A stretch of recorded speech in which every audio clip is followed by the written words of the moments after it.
El 17 de agosto de 1942 a las 7:42 a.m. El Capitán Paul Gun se agachó bajo el ala de un Douglas A-20 Havoc en el campo aéreo de Eagle Farm cerca de Brisbane, viendo a los mecánicos soldar ametralladoras calibre 50 en la nariz del bombardero donde antes se sentaba el bombardero. 43 ecos, 21 ecos en la marina. Su esposa y sus 4 hijos atrapados en un campo de prisioneros Japones en Manila. La quinta fuerza aérea estaba perdiendo bombarderos más rápido de lo que llegaban los reemplazos. Solo en julio, el tercer grupo de ataque había perdido 11 intentando alcanzar convoys japoneses desde gran altitud. Los bombarderos no podían acertar barcos en movimiento. Cuando bajaban más, los artilleros de cubierta los destrozaban. El Capitán Edliner había visto arder a 3 de sus tripulaciones en el mar del Coral la semana anterior. Los japoneses estaban reforzando Nueva Guinea a su antojo. Gun tenía una idea diferente.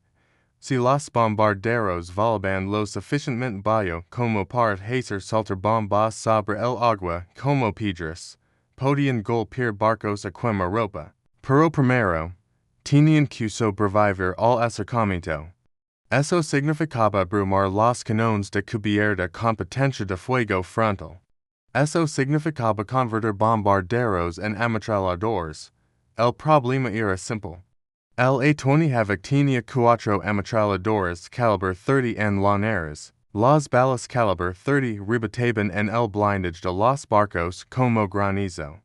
Gun necesitaba cañones calibre 50, 4 de ellos montados, donde se sentaba el bombardero, disparando hacia adelante, 1,700 rondas por minuto combinadas.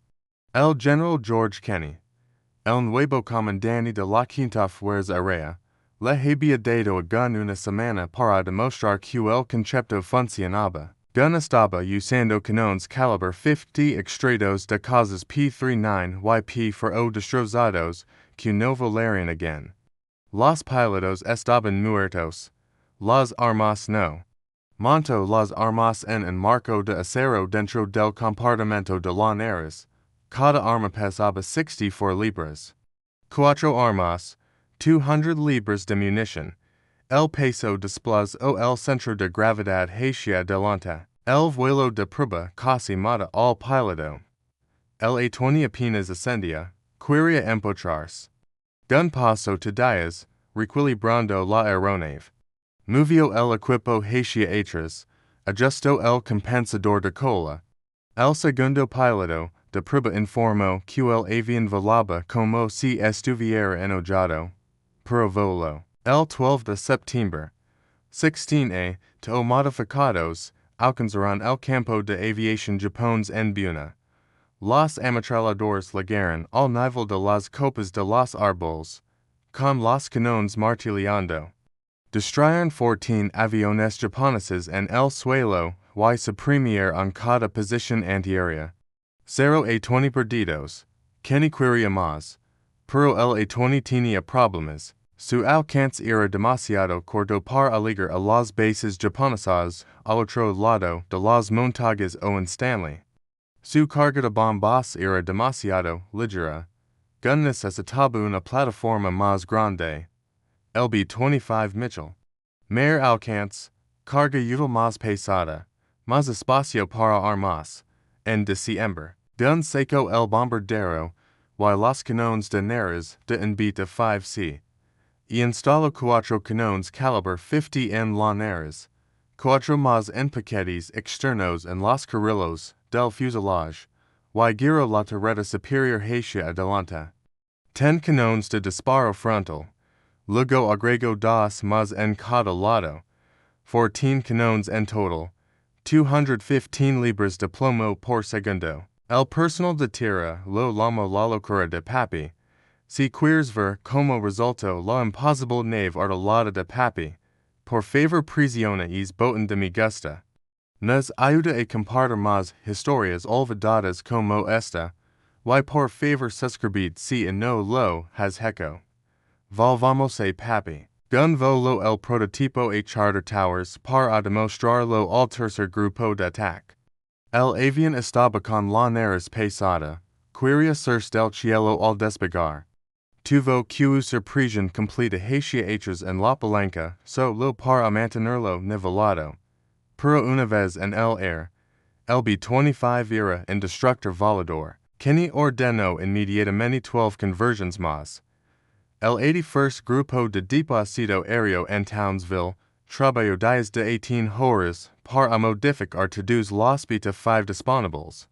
Para febrero de 1943, tenían 30 ametralladores listos para el combate. Luego Kenny envió los planos a Wright Field en Ohio. Los ingenieros del Army Air Force estudiaron las modificaciones durante 3 días. Luego enviaron un mensaje de vuelta a Australia. Las modificaciones eran impracticables. El equilibrio estaría mal. El avión sería demasiado pesado. No volaría correctamente. Recomendaron poner en tierra todos los B-25 modificados inmediatamente. Kenny estaba en Washington cuando llegó el mensaje. Entró en la oficina del General Arnold donde los ingenieros de Wright Field esperaban para explicar por qué la nave artillada de Papillon era imposible. Kenny les dijo que 12 de los aviones imposibles acababan de desempegar el papel clave en destruir un convoy japonés en el mar de Bismarck. Cada transport hundido. 60 ametralladores más ya estaban siendo modificados en Australia. Arnold prácticamente echo a los ingenieros de su oficina. La batalla del mar de Bismarck comenzó con intercepciones de inteligencia el 28 de febrero de 1943. Los descifradores de códigos aliados en Melbourne habían descifrado mensajes navales japoneses. Un convoy salía de Rabaul. -1 barcos de transport. 8 destructors de escolta. Casi 7,000 tropas japonesas con destino a la en la costa norte de Nueva Guinea. El general Kenny tenía 72 horas para detenerlos. La ruta del convoy cruzaba el mar de Bismarck entre Nueva Bretaña y Nueva Guinea. 400 millas de aguas abiertas. Los comandantes japoneses creían que el mal tiempo los protegería. Marzo era temporada de monzón. Nubes bajas. Lluvia fuerte. Poca visibilidad. Los bombarderos aliados no podían golpear lo que no podían ver. Tenían razón sobre el clima. Se equivocaban sobre los bombarderos. El 2 de marzo. Aviones de reconocimiento avistaron el convoy navegando hacia el sur a través del estrecho de Vitiaz. Los B-17 fortalezas voladoras atacaron desde 15,000 pies a través de claros en las nubes. Soltaron 137 bombas. Reclamaron múltiples impactos. El análisis posterior a la batalla mostró que no hundieron nada. El bombardeo a gran altitud contra barcos en movimiento no funcionó. El convoy Japón siguió coming. Esa noche, los barcos se dispersaron. Los transports se acercaron a la costa de Nueva Guinea. Los destructors formaron la pantalla. Los comandantes japoneses pensaron que llegarían a la al amanecer del 4 de marzo. Descargarían las tropas bajo cobertura de casas. La guerra en Nueva Guinea cambiaría a favor de Japón. No tenían idea de lo que se avecinaba al amanecer. El capitán Edliner informó al 92nd Escuadrón de Bombardeo, Port Moresby la noche del 2 de marzo. 12 B-25 ametralladores.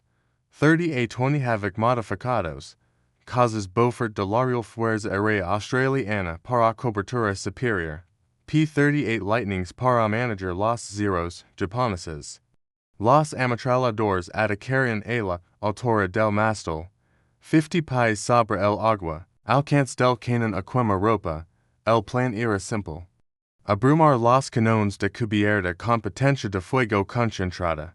Hacer saltar bombas sobre los barcos mientras estaban aturdidos. Salir antes de que llegaran los Zeros. Honor había volado una misión de práctica, usando esta táctica. 1. Su navegan pregunto que pasaría si el ametrallador recibía fuego en el acercamiento. Lunar dio que lo avergarían mañana. La sesión informativa terminó a las 2200 horas. Nady Dermio. A las 6:30 del 3 de marzo. La fuerza de ataque se reunió sobre Cabo Ward Hunt. 137 aviones. Los B-17 atacaron primero desde altitude para traer el fuego defensivo alto. Luego los ametralladores entrarían bajos. El convoy japonés estaba a 70 millas en arroz de la cuando llegaron los B-17. Los bombarderos pesados atacaron a través de nubes dispersas. Los transportes abrieron fuego con todos los cañones. El cielo se llenó de bocanadas negras. En B-17 recibió daño de metralla y regresó. El resto presionó el ataque. Luego llegaron los ametralladores. Lunar lideró los B-25 desde el sureste a la altura de las olas. 14 cañones de disparo frontal por avión, 168 cañones en total a través de 12 ametralladores. Vinieron en línea de vuelo. Un muro de potencia de fuego de 300 yardas de ancho. Las tripulaciones japonesas en el transport Kyokusei Maru los vieron a 2 millas. El capitán del barco ordenó fuerte a estribor. Demasiado tarde. Los B-25 abrieron fuego a 800 yardas. Las rondas calibre 50 caminaron sobre el agua como una motosierra. Golpearon la superstructura del barco. Destrozaron el punto. Mataron a los equipos antiaéreos antes de que pudieran traversar sus cañones. 3 B-25 soltaron bombas a 100 yardas. La primera bomba saltó sobre el agua, golpeó el casco bajo la línea de flotación, detonó dentro de la sala de máquinas. La segunda bomba golpeó a media nave. La tercera bomba falló. Kyokusei Maru estaba inmóvil en el agua 30 segundos. Después de que llegaron los ametralladores, ardiendo, escarando a beber, el barco se hundiría en 40 minutos. Y eso fue solo el primer transport. El transporteo Maru intentó huir. El capitán empujó los motores a toda velocidad, 15 nudos máximo. Los ametralladores B-25 iban a 240 nudos. Las matemáticas eran simples. 4 ametralladores acorralaron al Teo Maru desde ambos lados. Las ráfagas calibre 50 convergieron en la cubierta. Los equipos antiaéreos murieron en sus cañones. Las ventanas del punto se hicieron agujeros. El oficial ejecutivo del barco recibió 3 rondas en el pecho. El capitán duró otros 10 segundos antes de que una ráfaga lo derribara. Los ametralladores soltaron 8 bombas en total. 5 acertaron. El barco se partió por la mitad. Los soldados japoneses estaban bajo cubierta cuando el casco se partió. La mayoría nunca llegó a cubierta. El transporte se hundió en 6 minutos. Los supervivientes saltaron al mar de Bismarck con todo su equipo de combate. Los paquetes los arrastraron bajo el agua. Los cazas Beaufort australianos ametrallaron las cubiertas del destructor casi entras intentaba proteger a los transportes. El fuego antiaéreo del destructor alcanzó un Beaufort. El piloto australiano siguió coming. Sus cañones delanteros barrieron la cubierta del destructor de proa y popa. Los equipos de artilleros japoneses cayeron. Cuando llegaron los ametralladores B-25, el shio casi no tenía defensa. 3 ametralladores atacaron desde diferentes ángulos. El destructor intentó huir hacia el ataque, demasiado lento. Las bombas golpearon el lado de beber, el lado de estribor y a media nave. El destructor no se hundió inmediatamente, pero estaba acabado. Inmóvil en el agua, los incendios se propagaban, la tripulación abandonó el barco 2 horas más tarde. Para las 09:00 horas del 3 de marzo, El convoy japones estaba disperso a lo largo de 40 millas cuadradas do oceano. Cinco transports hundiendo, o ardiendo. Dos destructors incapacitados. Los barcos restantes intentarán ligar alai. No lo lograron. Los ametralladores regresaron a las 1400 horas. Bombas frescas. Cargas de munición completas. Los japoneses no tenían cobertura de casas. Los zeros habían aterrizado en la para apostar. Estaban en el suelo cuando llegó la segunda ola. El transport Igo mar recibió 12 impactos de bomba en el segundo ataque. El depósito de municiones del barco de tono. La explosión era visible desde Port Moresby, a 130 millas de distancia. Cuando el humo se despejó, no quedaba nada, sin restos, sin supervivientes. 1,800 soldados japoneses desaparecieron en 3 segundos. El capitán Edliner, ametrallador, llegó bajo sobre el transport Ogawa Maru.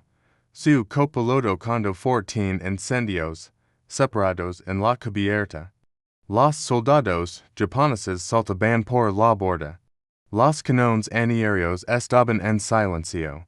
El bombardero Dolner soltó a quemarropa, dos bombas, ambas acertaron. El transport se ascendió por la popa y volcó.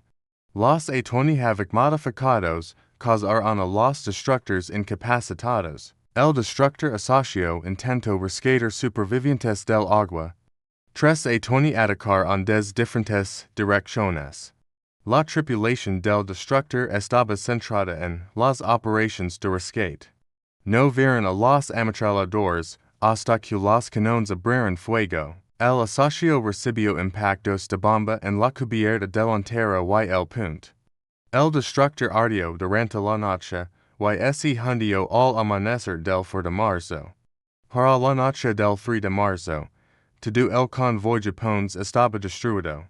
8 transports hundidos, 4 destructors hundidos. De los casi 7,000 soldados japoneses que salieron de Rabaul, menos de 1,200 llegaron a la 2,700 fueron rescatados y devueltos a Rabaul. El resto murió en el mar de Bismarck, pérdidas aliadas, 4 aviones, en B-17, 3 P-38, 13 tripulantes aéreos muertos. El general MacArthur lo llamó o de los combates más completos y aniquiladores de todos los tiempos. Los japoneses nunca más intentaron reforzar Nueva Guinea por convoy. La guerra en el Pacífico Occidental había cambiado. Y cambio debido a la imposible nave artillada de Paul Gunn. De vuelta en Australia, los ingenieros de right field estaban redactando su form formal explicando por qué las modificaciones del B-25 no podían funcionar. Kenny envió un mensaje al general Hop Arnold en Washington el 5 de marzo. La línea de asunto decía, modificaciones de destructor de comercio aprobadas para producción. El cuerpo del mensaje contenía un párrafo. 12 ametralladores B-25 acababan de destruir en convoy japonés completo. Solicitó integración inmediata en fábrica del paquete de cañones frontales en todos los aviones de producción B-25. Arnold llamó al presidente de North American Aviation, J.H. Dutch Kindleberger y S.A. Tard. Kindleberger dijo que sus ingenieros necesitaban ver las modificaciones. Arnold dijo que enviaba al hombre que las diseñó. Paul Gunn iba a California, Gunn no quería de ir a Australia. Su esposa Polly y sus 4 hijos todavía estaban en el campo de entrenamiento, haciendo tomas en Manila. Los japoneses los tenían cautivos desde enero de 1942, 14 meses. Gunn volaba cada misión esperando acercarse a liberar las Filipinas. Ir a California significaba ir en la dirección equivocada, que ni lo convirtió en una orden. La quinta fuerza aérea necesitaba ametralladores construidos en fábrica. Cientos de ellos. Gunn era el único hombre que podía mostrar a North American Aviation como hacerlo bien. El General Prometeo Q gun Estario de Volta en El Pacifico en 6 semanas. Gun Aterrizo en Long Beach, California, el 27 de marzo de 1943. La Planta de North American Aviation cubría 140 acres, 20,000 trabajadores en tres turnos. La línea de montaje produce en B-25 cada for horas. Los ingenieros de la fábrica estudiaron los planos dibujados a mano de gun, preguntaron sobre cálculos de esters, gun dio que no tenía ninguno, preguntaron sobre pruebas en túnel de viento, gun dio que lo había probado volando, preguntaron sobre el problema del centro de gravedad. Gun les mostró donde había movido el equipo de radio hacia atrás para compensar. An ingeniero dio que las modificaciones pandirian la piel del fuselage alrededor de los montajes de los cañones en los carrilos. La explosión de la boca de los cañones calibre 50 pelaria el aluminio. Gun dio que lo hacía. Luego les mostró los tubos de explosión que había soldado para extender más ala del arco de la hélice. Problema resuelto. Los ingenieros de la fábrica pasaron 2 semanas, reverse engineering las modificaciones de campo de gun en planos de producción, fortalecieron la estructura de laneras, rediseñaron los montajes de los cañones, acordaron parches de aluminio de calibre más grueso para reforzar la piel del fuselage. Calcularon el cambio exacto del centro de gravedad y ajustaron el compensador de cola en consecuencia. El primer B-25 ametrallador construido en fábrica salió a la línea de montaje el 10 de mayo de 1943, for cañones calibre 50 en laneras salida, en cañón M for de 75 mm en el fuselage delantero. El cañón US aba la misma munición que el tank M3 Lee. En proyectil podía abrir en destructor, bajo la línea de flotación. Gun probó el prototipo en vuelo. El cañón de 75 mm, retrocedió, for pais cuando se disparó, toda la aeronave se estremeció. El navegante tenía que recargar el cañón manualmente entre disparos. Tasa de fuego. Un proyectil cada 30 segundos. Gun les dio a los ingenieros que funcionaría para barcos. Quizás no para nada más rápido. North American Aviation construyó 400 B-25 ametralladores. Luego mejoraron el diseño. El B-25 acadio 4 cañones calibre 50 más en los paquetes de los carrilos. 8 cañones en laneras.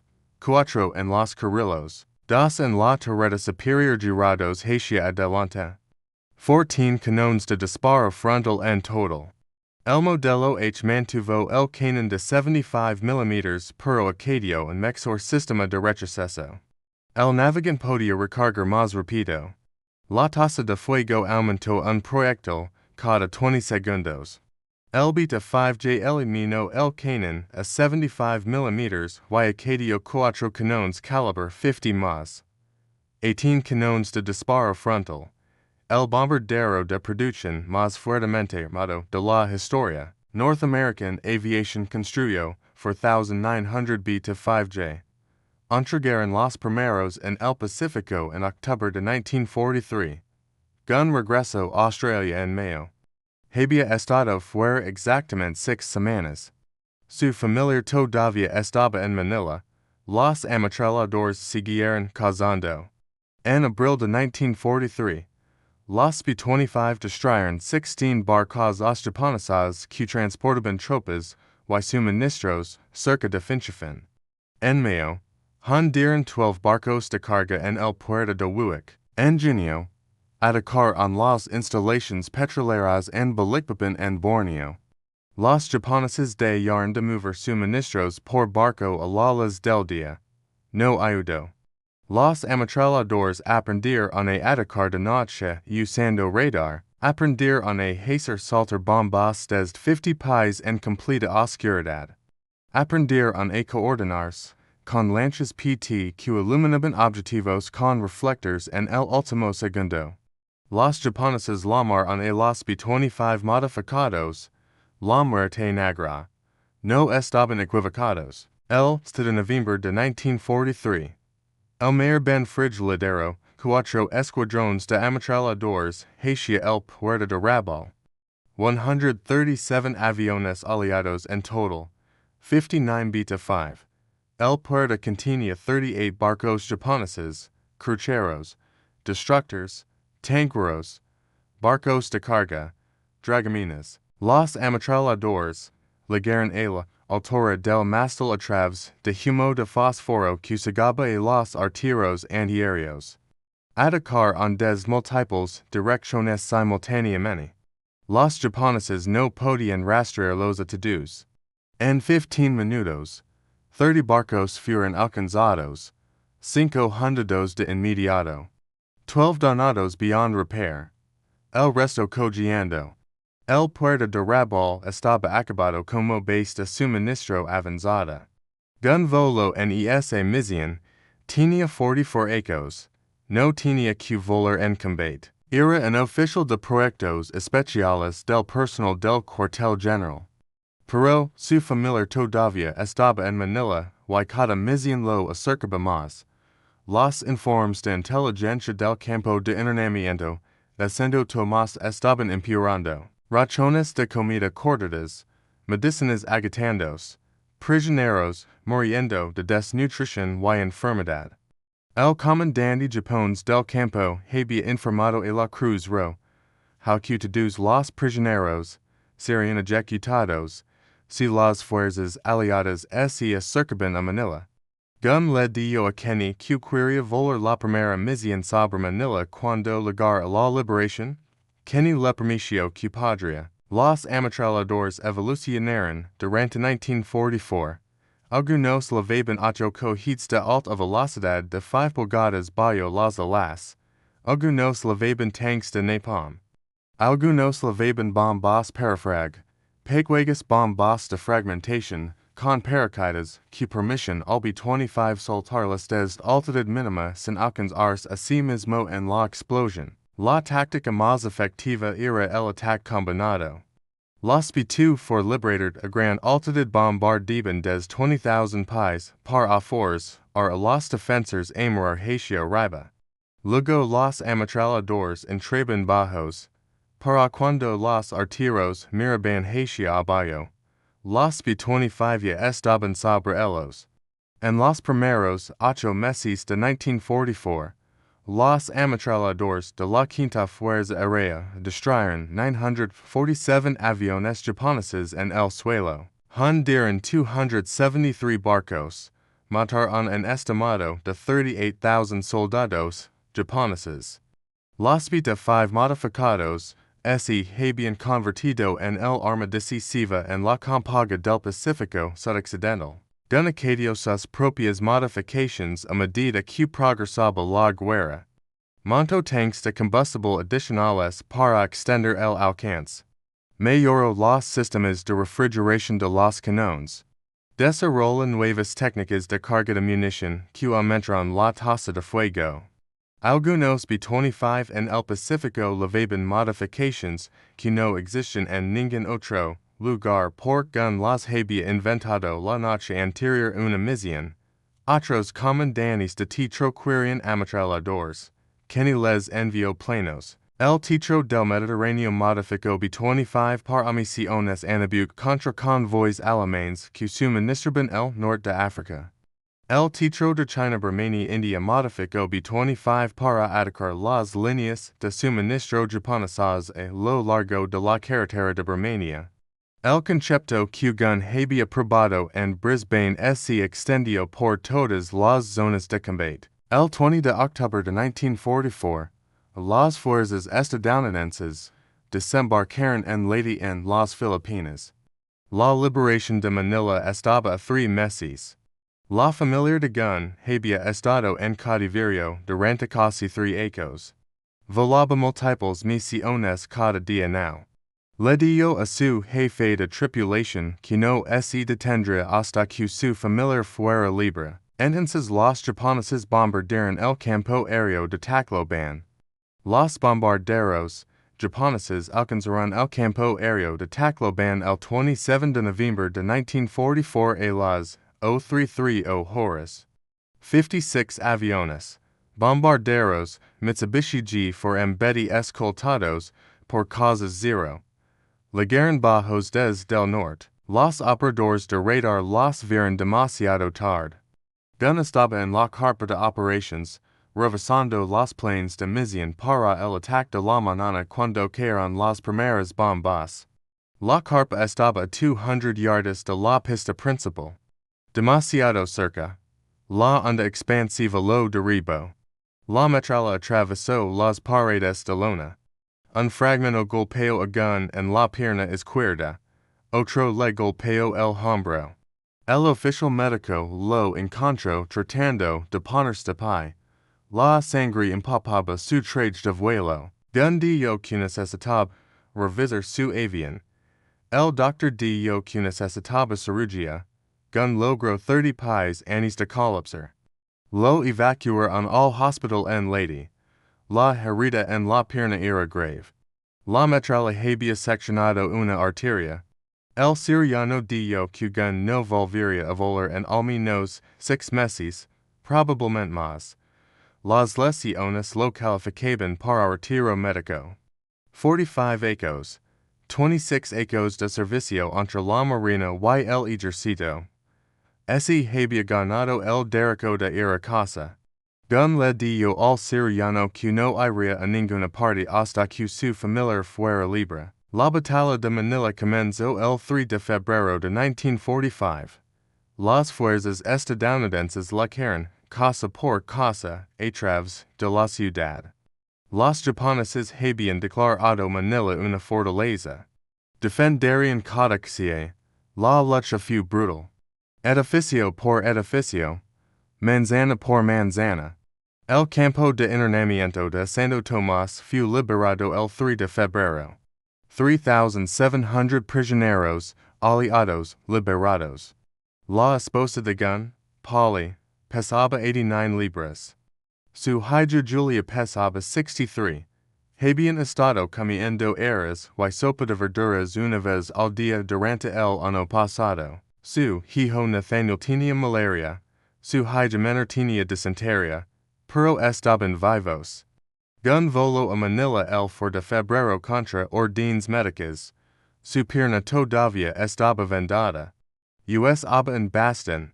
El doctor lo había autorizado solo para servicio ligero. Sin vuelos de combate. Gun fue a Santo Tomás instead.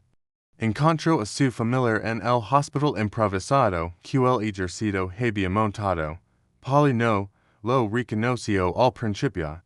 Había perdido 40 libras desde la última vez que lo vio en abril de 1942. 3 ecos. Estaba completamente canoso. Ella pensó que era un doctor. Entonces él dio su nombre y ella supo.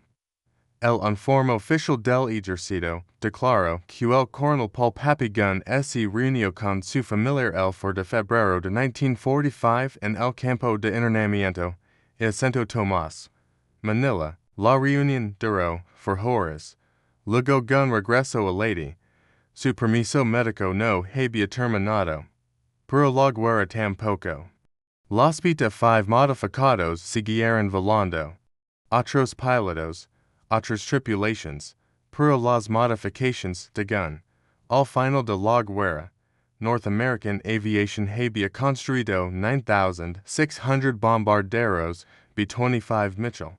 Casi 5,000 eran variantes ametralladoras con paquetes de cañones frontales basados en el diseño original de Gun. Esos ametralladores hundieron más de 800 barcos japoneses en el Pacífico. Destruyeron más de 2,000 aviones japoneses en el suelo. Mataron un estimado de 85,000 soldados japoneses. El concepto de destructor de comercio que los ingenieros habían llamado imposible se había convertido en el arma antibuque más efectiva en el teatro. Gun nunca volvió a volar en combate. La herida en la pierna terminó su carrera operativa. El ejército lo retiró como coronel el 30 de junio de 1948. discapacidad médica, tenía 48 ecos. Volvió a las Filipinas y reconstruyó Philippine Airlines, la compañía que había iniciado antes de la guerra. Philippine Airlines reanuda operations in 1946. Gun comenzó con 3 aviones de transport, C-47 accidentes de guerra. Voló rutas entre Manila, Cebu, Davao y otras ciudades filipinas. La aerolínea que había construido con 5 aviones Beechcraft antes de la guerra ahora operaba en todo el archipiélago. El gobierno filipino le otorgó la estrella de servicio distinguido en 1947. El presidente Emmanuel Roxas presentó la medalla personalmente. La citación decía, por heroísmo extraordinario y servicio excepcional a la República de las Filipinas durante la campaña de liberación, las modificaciones innovadoras del coronel Gun y las aeronaves aliadas contribuyeron directamente a la derrota de las fuerzas japonesas y a la libertad del pueblo filipino. Los militares de Estados Unidos y lo habían condecorado. Cruz de vuelo distinguido con racimo de hoja de roble, estrella de plata, legión al mérito, medalla aérea, 9 corazones púrpura. La cruz de servicio distinguido fue recomendada pero nunca aprobada. Algunos oficiales creen que las contribuciones de Gun eran técnicas más que tácticas. Estaban equivocados. El general Kenny escribió en sus memorias, Papi Gun era el hombre más valioso en la quinta fuerza aérea. Su genio mecánico y innovaciones de combate cambiaron el curso de la guerra en el Pacífico Sudoccidental. Sin sus modificaciones de ametrallador, la batalla del Mar de Bismarck habría sido una victoria japonesa. Sin el Mar de Bismarck, habríamos perdido Nueva Guinea. Sin Nueva Guinea, el camino a las Filipinas habría sido imposible. MacArthur estuvo de acuerdo. En una carta clasificada al Departamento de Guerra fechada en julio de 1945, MacArthur recomendó a Gun para ascenso a general de brigada. La recomendación fue denegada. El Army Air Force estaba reduciendo la estructura de fuerza. Los ascensos estaban congelados. Gun permaneció como coronel, nunca ese cuello. Había obtenido por lo que luchó. Su familiar era libre. Las Filipinas estaban liberadas. Los japoneses fueron derrotados. Eso era suficiente. Philippine Airlines se expandió durante finales de los años 1940 y principios de los 1950. Gun adquirió aviones DC-3, luego DC-4, luego con Ver 340. La aerolínea estableció rutas a Hong Kong, Bangkok, Singapur. Para 1956, volaba a San Francisco. La pequeña aerolínea interinsular de Gun se había convertido en una compañía internacional. Volaba constantemente, Manila a Cebu, Cebu a Davao, Davao a Hong Kong, no podía parar. La guerra le había enseñado que el movimiento significaba supervivencia, que dar quieto significaba muerte. Algunos de sus pilotos decían que Gun todavía estaba luchando, todavía yendo de algo. Quizás el recuerdo de Santo Tomás, quizás las caras de los hombres que habían volado sus aviones modificados y nunca regresaron. El 10 de octubre de 1957, Gun flitó un avión bimotor Beechcraft modelo 18, volaba de Manila a Baguio. Viaje rutinario 140 millas al norte. El pronóstico del tiempo mostraba tormentas eléctricas dispersas sobre las montañas de la cordillera, pero nada severo. Presentó su plan de vuelo a las 0800 horas, hora de salida 0930, llegada esperada, 1100 horas. La torre lo autoriza para despegar a las 0998. El tiempo se deterioró más rápido de lo previsto. Para las 10:30, las montañas de la cordillera estaban cerradas. Lluvia fuerte, baja visibilidad, turbulencia. La Radio del Beechcraft se silencio a las 10:47. Los equipos de búsqueda y rescate encontraron los restos 3 días después en una ladera de la montana cerca de Baguio. La aeronave había volado hacia una cholula de tormenta. Los pilotos habían intentado ascender por encima de ella. Los vientos los llevaron a la cresta. El impacto mató a todos instantly. Paul Irvin Gunn murió el 11 de octubre de 1957. Tenía 57 años, 58 en una semana. El gobierno filipino le dio un funeral de estado. 6,000 personas asistieron, veteranos estadounidenses, empleados de Philippine Airlines, ex-prisioneros de Santo Tomás. El general Kenny envió una corona desde los Estados Unidos. El Manila Times publicó el obituario de Gunn el 12 de octubre. El titular decía, hero de guerra muere en accidente aéreo.